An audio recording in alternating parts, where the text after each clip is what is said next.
زندگی گزارنے کے پورے نظام کو دین کہتے ہیں. اس میں سیاست بھی ہے، عدالت بھی ہے، حکومت بھی ہے، معیشت بھی ہے، تجارت بھی ہے. اس میں قانون بھی ہے، تعلیم بھی ہے، صحت کی سہولت بھی ہے، لوگوں کا روزگار بھی ہے، تمدن بھی ہے، لوگوں کی گلی محلوں کے مسائل بھی ہے، اس کا انتظام اور انسان بھی ہے. یہ تمام کی تمام چیزیں دین میں شامل ہیں. اور جب ہم دین کہتے ہیں اسلام ہی دین ہے اللہ کے نزدیک، تو اس کا مطلب ہے کہ اسلام ہی ایک نظام ہے.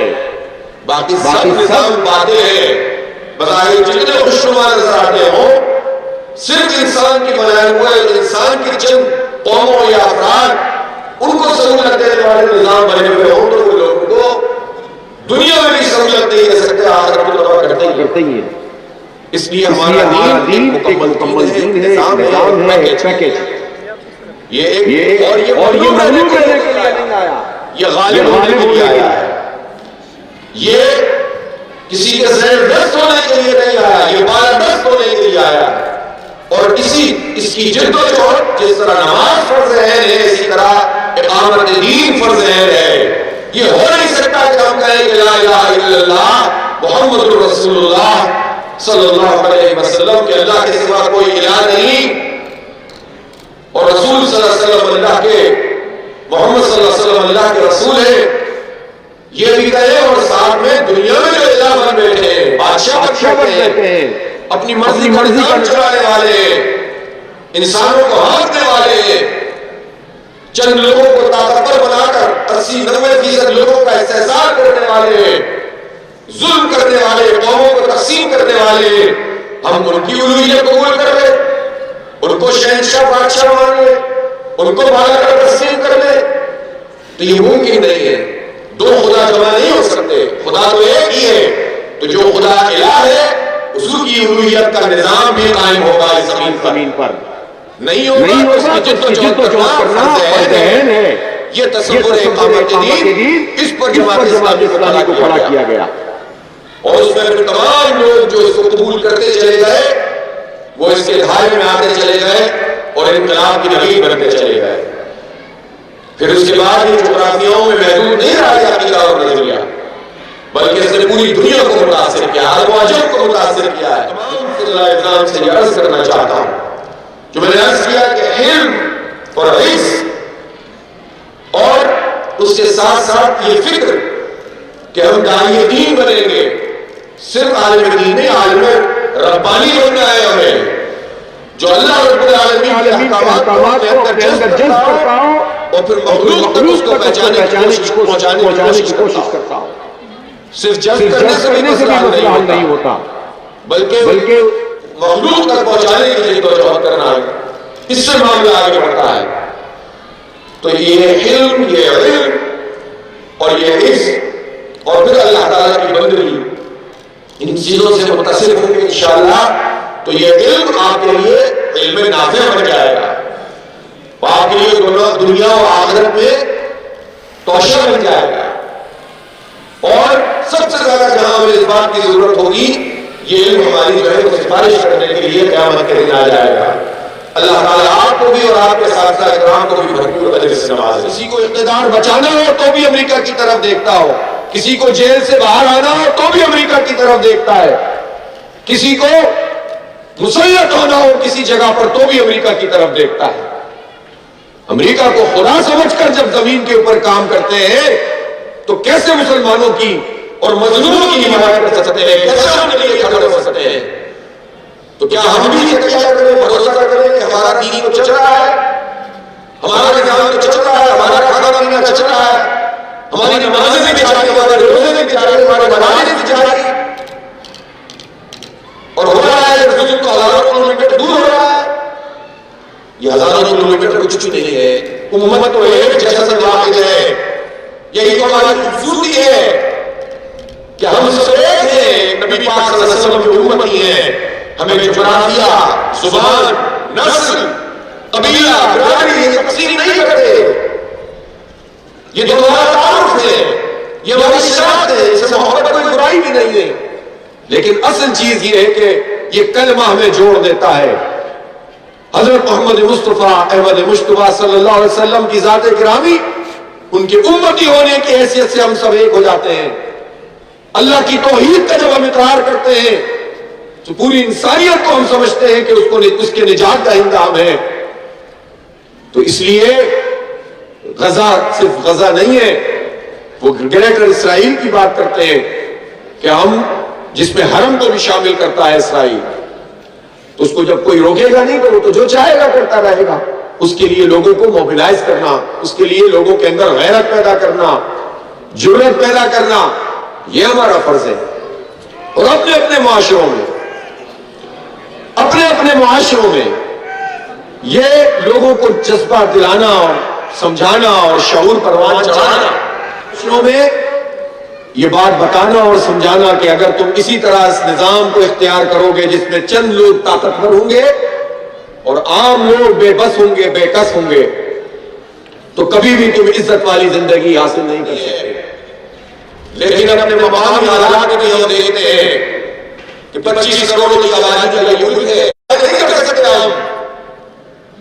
دنیا کے معاملات اللہ پر ایمان رکھنے والے اور عدل اور انصاف کا تصور رکھنے والے اور اسلام کو ایک نظام سمجھنے والے وہی درست کر سکتے ہیں۔ اسی طرح سے آپ دیکھیں ہمارے یہاں جو تعلیم یونیورسٹیوں اور کالجوں اور اسکولوں میں بنتی جا رہی ہے، 2 کروڑ 75 لاکھ بچے اس وقت جن کو اسکول میں ہونا چاہیے وہ اسکول میں نہیں ہے۔ آپ یہ دیکھیں کہ تعلیم مہنگی سے مہنگی ترین ہوتی چلی جا رہی ہے، تو اس کے نتیجے میں چند لوگوں کو تعلیم ملے گی، چند لوگوں کو صحت کی سہولت ملے گی اور باقی لوگوں کو صفائی کیا جائے گا۔ معاشرے میں کیا ہوگا؟ افراتفری نہیں ہوگی، منشیات نہیں پھیلیں گی، لوگوں کی جسموں میں زہر نہیں اتاریں گے ظالم لوگ، یہ لوگ مافیات کا شکار نہیں بنیں گے، دہشت گرد نہیں بنیں گے۔ اور پھر اگر جمہوری طریقوں سے لوگ آگے بڑھنے کی کوشش کریں، عوام کی رائے سے آگے آنا چاہیں تو آپ راستہ بند کرتے چلے جائیں، تو یہ جو فرسٹریشن ہے پھر کیا کرنی ہے؟ اس فرسٹریشن کو بھی چند لوگ اپنے مقاصد کے لیے استعمال کرتے ہیں، کوئی ملک استعمال کرتا ہے، کوئی فوج استعمال کرتی ہے، کوئی جنرل استعمال کرتا ہے، اور معاشرے میں مزید تباہی اور بربادی شروع ہو جاتی ہے۔ اس لیے میرے بھائیوں اور دوستوں، اس دین کو جو عدل کا نظام ہے، جس کی بنیاد عدل پر ہے اور مشاورت پر ہے، انصاف پر ہے، اس دین کو غالب کرنے کی جدوجہد کرنا ہم پر فرض ہے۔ اس کے لیے ہمیں اپنے کام اور اپنے پیغام کو آگے بڑھانا ہے، رائے عامہ کو ہموار کرنا ہے، یہ ایک سنجیدہ کام ہے، یہ مشکل کام ہے۔ ایسے بہت تعاون کیا، بتایا تو پھر کیسے ہمارے نہیں ہو سکتے۔ اور میں آپ کو ایک بات بتانا چاہتا ہوں، جب عزم ہوتا ہے اور ارادہ ہوتا ہے تو ساری چیزیں بنتی چلی جاتی ہیں، راستے بنتے چلے جاتے ہیں، اور یہ رکاوٹیں نہیں بنتی۔ انشاءاللہ یہ ادارہ اسی طرح سے آگے بڑھے گا جس کا ذکر مولانا صاحب اور عنایت اللہ بھائی نے کیا ہے، کہ جس طرح سے ایک بڑا ادارہ اور جامعہ بنانا چاہتے ہیں، اور جس طرح اس کو ایک ماڈل بنانا چاہتے ہیں، ایسا تعلیمی ادارہ جس میں صرف ہم حق کی تعلیم نہ دیتے ہوں، باطل کی تفہیم بھی کرتے ہوں، کیونکہ اشیاء اپنے ازداد سے جانی جاتی ہیں۔ باطل رات اور دن کا تصور ہوگا، دن ہے تو رات کا تصور ہے، کالا ہے تو سفید کا تصور ہوگا، سفید ہے تو کالے کا تصور ہوگا۔ تو حق کی پہچان اس وقت مکمل نہیں ہوتی جب باطل کے بارے میں نہ بتاؤ۔ اور یہ ہماری تعلیمی رہا ہے کہ بتا دیتے ہیں باطل والا بتاتے ہیں، آج سے معتزلہ والا منطق پرانی والی سمجھاتے ہیں، یہ نہیں بتاتے کہ کمیونزم کیا تھا، وہ بھی پتا ہو گیا الحمدللہ، کیپٹلزم کیا ہے، سیکولرزم کیا ہے، ایتھیزم کیا ہے، یہ کس طرح سے لحاظ پھیل رہا ہے، کیا باطل کیا کرنے دنیا میں کیا ہو رہا ہے۔ اور ہمارے اداروں کو ان تمام علوم سے آراستہ اور وراثت کرتے ہوئے جب ہم حق کی شمع کو جلائیں گے تو وہ طاقتور وہ شمع اپنے ساتھ اور چلی جائے گی، اور اس نور کو پھر کوئی روک نہیں سکے گا۔ اس لیے ہمیں وہ جامعہ بنانی ہے کہ جس میں دنیا کے معاملات کو چلانے والے لوگ بھی تیار ہوں، اور دینی علوم پر درک کرنے والے لوگ جو ہے وہ بہترین طریقے سے موجود ہوں۔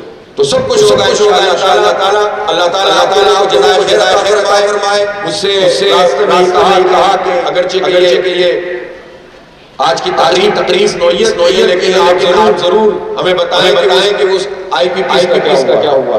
تو وہ میں آپ بتا دیتا ہوں. وہ جو آئی پی پی ایس کا معاہدہ ہے کہ آج سے پہلے جب سے ہم نے اس ایشو اٹھایا اس سے پہلے تو لوگ پتہ بھی نہیں تھا. اور جب ہم نے اس کو اٹھایا کہ پاکستان کی عوام کو پسینے کمائی چھوڑ کر آپ چند لوگوں کو دے رہے ہیں بجلی کی قیمت پر دے رہے ہیں جو بنتی نہیں ہے. اور وہ کوئی 1 ارب نہیں ہے, 2 ارب نہیں ہے, 100 ارب نہیں ہے, 1000 ارب نہیں ہے, یہ 2000 روپے سے زیادہ ہے. اور پھر صرف یہی نہیں ہے کہ پروفٹ میں ٹیکس بھی وہ لیتے تھے, تنخواہ دار کے تنخواہ سے ٹیکس کٹ جاتا ہے. لیکن یہ بڑے مافیاز ٹیکس لیتے تھے. جو میں سن نظام بتا تھا کہ چند لوگوں کے ہاتھ میں یہ سب کچھ ہے. یہ اتنی رقم ہے جو آئی پی ایس کے لوگوں صرف اس کو دی جا رہی اور دی جا رہی ہے کہ جو وہ بجلی بناتے نہیں ہیں کہ جس رقم سے نرسری سے لے کر یونیورسٹی کی فیس معاف ہو سکتی ہے. اور اس کے علاوہ بھی کچھ ہو سکتا ہے. تمام مدارس چل سکتے ہیں. اتنی بڑی رقم ہے اور چند ہاتھ جا رہی ہے. ہمارے اس مسئلے کو اٹھایا, اس کو لے کر چلے. حکومت نے کہا کہ آئی سے بات نہیں ہو سکتی, ان کے معاہدے رقبانی معاہدے. ہم نے کہا کچھ نہیں, آپ کو اس کے اوپر خود انیشیٹو لینا پڑے گا. الحمدللہ ہماری وجہوں کے نتیجے میں بالآخر وہی وزیر صاحب یہ فرمایا کرتے تھے کہ آئی پی پی سے تو ہم بات ہی نہیں کر سکتے. کل انہوں نے ہمیں خوشخبریاں سنائی ہیں کہ 13 آئی پی پی سے مزید بات ہو رہی ہے. 8-18